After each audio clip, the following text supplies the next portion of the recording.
Quiero dar las gracias al doctor Cugat, a la doctora Montse García, por habernos invitado y también por esta iniciativa investigadora en el área del PRGF, donde todavía hay muchas más preguntas que respuestas, y estamos encantados en Vitoria de que todo el grupo de la Fundación se sume a estas investigaciones. Bueno, como ha dicho Josep, esto es una investigación multidisciplinar y mi área de desarrollo es la investigación en el laboratorio in vitro y también en investigación experimental. Voy a dar solamente unas ideas y a plantear unas dudas porque realmente es el motor de la investigación el hacerse preguntas para mejorar este tratamiento. Es muy importante, una pregunta básica es saber qué es lo que controla el destino de un tejido. ¿Cuál es la razón por la que un tejido se repara o por la que un tejido no se repara? Las células son las que controlan el destino de los tejidos y la señalización celular es la que controla la actividad celular. Por eso la idea del PRGF es manipular el entorno biológico celular para así controlar el destino de los tejidos. De esta forma pasamos a situaciones como lo que veis aquí de una úlcera que no se repara, a estimular la angiogénesis y la proliferación celular. Para entender un poco de dónde han salido estas terapias autólogas, los plasmas ricos en plaquetas y el PRGF, hay que hablar del contexto de la medicina regenerativa. La medicina regenerativa utiliza los recursos del paciente para reparar los tejidos y los investigadores en este área creen que el organismo adulto conserva su potencial de reparación, un potencial de reparación importante y que ese potencial se puede estimular. Y nosotros lo que hacemos es buscar cuáles son las formulaciones derivadas de la sangre autóloga que pueden ayudar a estimular los mecanismos de regeneración. El concepto básico en el que se apoya la medicina regenerativa es el del recambio fisiológico de todos los tejidos. Estamos vivos porque nuestros tejidos se sustituyen continuamente. Los billones de células que tenemos en el organismo están en continua actividad y se van recambiando y además van recambiando la matriz extracelular. Y lo que buscamos es potenciar esos mecanismos a través del estudio del recambio fisiológico y de los mecanismos de reparación.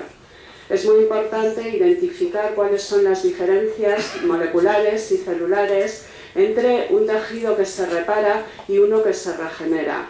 Y con todos estos conocimientos que vamos adquiriendo podemos establecer las estrategias de tratamiento y a través de los conocimientos biológicos dar soluciones a los problemas médicos y mejorar así los tratamientos.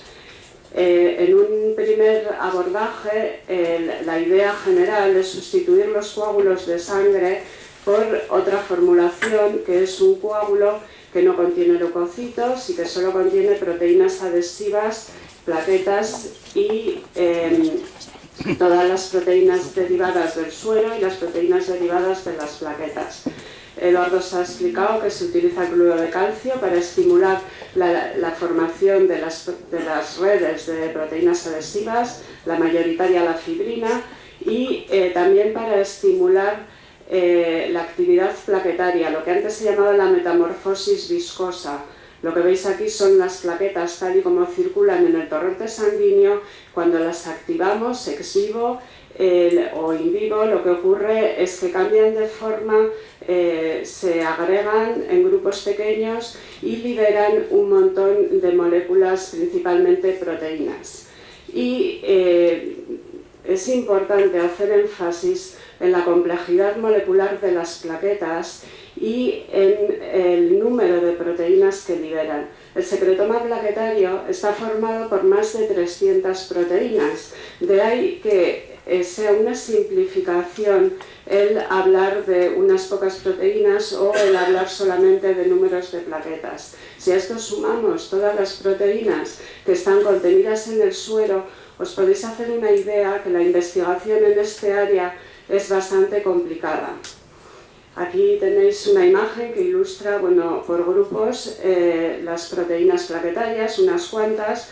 La atención se centra en los factores de crecimiento porque las investigaciones nos dicen que cuando falta alguno de estos factores de crecimiento, la reparación no tiene lugar.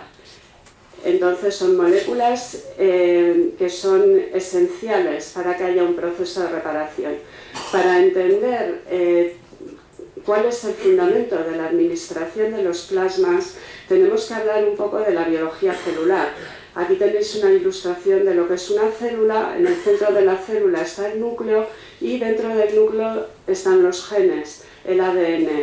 Ha habido unos años donde todas las miradas de la investigación estaban puestas en la genómica y se creía que éramos víctimas de nuestros genes y que estábamos predestinados a a una carga genética que heredábamos. En los últimos años se mira mucho más la interacción de los genes con el entorno, porque los genes no se encienden solos, necesitan un estímulo del entorno, en este caso un estímulo del exterior de la célula, para que se activen esos genes y den lugar a la síntesis de proteínas. La síntesis de proteínas, el que se sinteticen unas sí y otras no, es la que va a determinar la calidad del tejido y la funcionalidad. La señalización celular es muy compleja, pero básicamente las células tienen en su membrana, en la membrana plasmática, la membrana que les separa del exterior, unos receptores que son como antenas específicas para las señales moleculares. Y cada célula tiene cientos de antenas y las antenas detectan unas señales u otras dependiendo qué tipo de célula sea y de cuál sea la situación del tejido en ese momento. Además, para complicar más, cada factor de crecimiento tiene distintas isoformas, existen muchos tipos de receptores y un mismo factor de crecimiento, dependiendo de con qué receptor interaccione, va a originar un efecto biológico y clínico diferente. El resultado de la interacción de las señales celulares con los receptores de membrana es la activación de una serie de moléculas dentro de la célula y el resultado final es la activación de los genes, la síntesis de proteínas y, en definitiva, lo que se está controlando con la señalización es el destino de las células. La célula recibe órdenes de sobrevivir o de morir o de dividirse, de diferenciarse, de sintetizar proteínas, etc. Es muy importante tener en cuenta que lo que determina el efecto biológico y clínico no es solo el biomaterial, en este caso el PRGF, sino la interacción de ese biomaterial con el tejido, con las células de los distintos tejidos. No voy a hablar del contenido molecular ni de los factores de crecimiento del plasma, pero sí deciros que hay unos de origen plaquetario y otros de origen plasmático y que un plasma que no tiene plaquetas también tiene un efecto biológico muy importante. Una de las preguntas que nos hacemos todos es saber si esto vale para todos los tejidos. Empezamos nuestras investigaciones en cultivos celulares, aislando células de los distintos tejidos del sistema musculoesquelético y al tiempo empezamos la investigación experimental en ovejas. Aquí os pongo un ejemplo rápido. Empezamos a estudiar el tendón desde el punto de vista de investigación porque el tendón tiene un solo fenotipo celular, entonces cuando aplicas el plasma sabes que estás actuando en los tenocitos. Hay tejidos más complejos que tienen muchos tipos celulares y, como os he dicho antes, dependiendo del tipo celular la respuesta biológica es distinta, la situación es mucho más compleja. ¿Por qué son tan importantes las células en el sistema musculoesquelético? Aunque los tejidos del musculoesquelético predominantemente están formados por matriz extracelular y las células son minoritarias, pero son las células las encargadas de mantener en condiciones la matriz extracelular y de mantener las propiedades mecánicas y funcionales de los tejidos. Estudiamos en el laboratorio cuáles eran los principales efectos del plasma relacionados con los mecanismos de reparación tisular y vimos que el PRGF estimulaba la proliferación celular, pero también hemos visto que el plasma pobre en plaquetas, pero activado, también estimula la proliferación celular. Cuando pasamos a estudiar las células en 3 dimensiones, esto es cultivadas en las matrices de fibrina, también encontramos los mismos resultados. Había un estímulo de la proliferación celular y también encontramos un estímulo de la angiogénesis, lo que ya nos daba un poco de luz sobre el mecanismo del plasma en tendón. Vosotros ponéis plasma en el tendón, se estimulan los tenocitos, proliferan, sintetizan moléculas angiogénicas que van a actuar mediante un efecto paracrino, atrayendo células endoteliales, haciendo que se multipliquen y que haya una angiogénesis. Esto lo demostramos en ovejas, infiltrando en el tendón de Aquiles de nuestras ovejas y estudiando los tejidos por histología. Una pregunta fundamental, sobre todo en la traumatología del deporte, era estudiar si el TGF-beta tenía un efecto fibrótico cuando se aplicaba en los tejidos. El PRGF y todos los PRPs tienen un contenido considerable de TGF-beta y el TGF-beta en la literatura científica tiene fama de ser una molécula profibrótica. Hicimos un diseño mediante bloqueos con anticuerpos monoclonales en cultivos celulares y ahora hemos estudiado a nivel molecular y hemos visto que la señalización del TGF-beta es a través de una cascada que no implica la formación de una cantidad excesiva de colágeno ni de fibrosis, y eso lo hemos visto continuamente en las aplicaciones del plasma.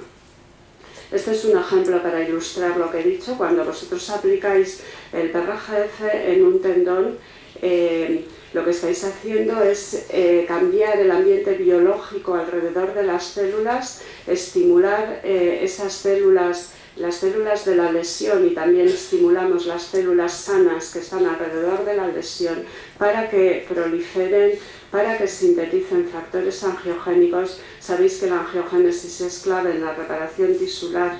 Y también otro de los efectos que hemos comprobado es que se estimula la síntesis de colágeno, que es la que da las propiedades mecánicas en el caso del tendón.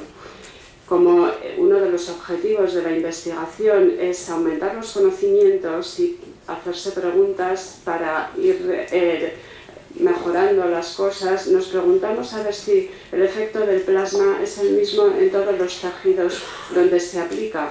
Y también, basados en nuestros resultados preliminares, nos planteamos si existe una formulación óptima de plasma para aplicar en los distintos tejidos, dependiendo de la zona anatómica donde estés o dependiendo del estado del tejido.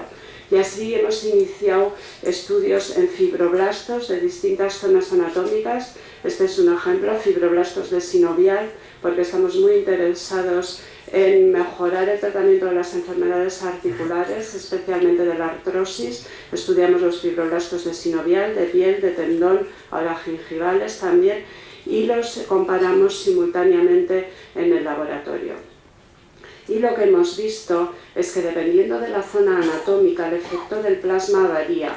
Así, la aplicación de plasma es muy angiogénica en tendón, pero la respuesta de las sinoviales no es angiogénica, por ejemplo, y tampoco es muy angiogénica la respuesta de los fibroblastos de piel. Todos esos estudios, que los hemos visto a nivel de proteínas, requieren una confirmación a nivel molecular, y ahora nuestros trabajos actuales son en microarrays, porque lo que estamos estudiando es cuáles son los genes que se estimulan con la aplicación del PRGF en unos tejidos y en otros. Y esto que os pongo aquí son resultados preliminares, pero solo para ilustrar que aunque comparten la activación de unos genes comunes por efecto del plasma, sin embargo, cada fibroblasto de cada zona anatómica, cada fibroblasto especializado, tiene una respuesta un poco diferente al tratamiento.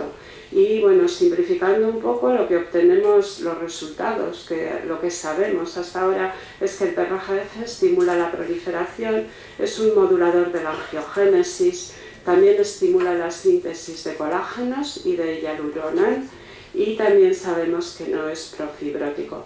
Y todos los resultados de nuestras investigaciones los divulgamos en la literatura científica, y ahora esperamos que el grupo de la Fundación García Cugat se una a estas investigaciones y aumentemos nuestros conocimientos y mejoremos el tratamiento de los pacientes. Muchas gracias.